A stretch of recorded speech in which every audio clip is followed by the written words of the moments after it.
Баршаңызға қайырлы күн. Менің каналыма қош келдіңіздер. Бүгін сіздермен дымылама жасаудағы өз нұсқаммен бөлісетін боламын. Міндетті түрде осы тағамды жасап көрулеріңізге кеңес беремін. Себебі өте дәмді, ерекше әрі оңай жасалатын тағамдардың бірі.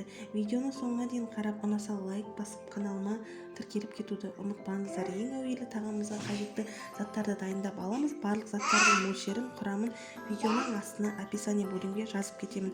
Мендегі қой еті, сіздерде жылқы, сиыр еті қолдансаңыздар да болады. Ең әуелі қазанымызды отқа қойып, майымызды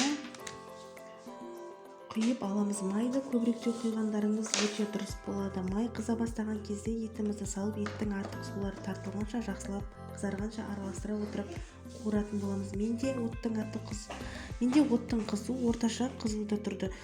Шамамен 15 минуттай осылай араластыра отырып, менің еттерім қызарғанша қуырылып алатын боламын. Етіміз қызғылт түске еніп қатты қуырылып бастаған кезде ұсақтап дөңгелектеп туралған пияздарымызды тек жарты бөлігін ғана қосамыз және оттың астын баяулатып етімізді араластыра отырып қазанымыздың қақпағын жауып шамамен 1 сағаттай баяу отта пісіретін боламыз. Баяу отта етімізді баппен пісіріп тұру қажет. Егер оттың қызуы жоғары болса, сіздің етіңіз күйіп кетуі мүмкін. Мінекей шамамен менің етім 1 сағаттай пісті. Енді осының үстіне дәміне қарай дәмдеуіштер саламыз. Тұз, бұрыш, паприка қосып араластырамыз. Пештің қызуын сәл жоғарылатып, тағы да етті 10-15 минуттай қызартып қуырып аламыз. Мінекей менің пешім қайтадан қыза бастады. Сол аралықта пияздың жартысын, жаңағы дөңгелектеп туралған сәбізімізді, оның үстіне сарымсағымызды салып, еттің астын баяулатып, тағы да бір қуырып аламыз.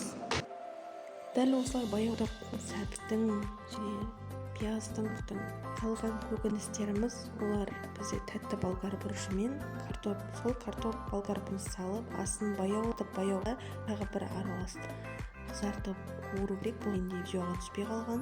Бұдан соң қуырылған соң оның үстіне қыстымызды толықтай бір бетке жауып, яғни ауа өткізбей жауғаның тағамымыздың үстін қақпен жауып қоямыз. Қақпақты қаттырақ жапсаңыздар болады, ауа өтпеу керек. Осы еттің суына барлық көкөністеріміз пісіп шығуы қажет.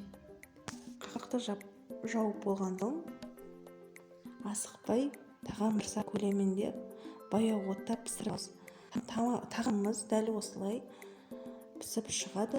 Кешкі асқа ұсынсаңыздар болады. Каналға тіркеліп, қоңырауша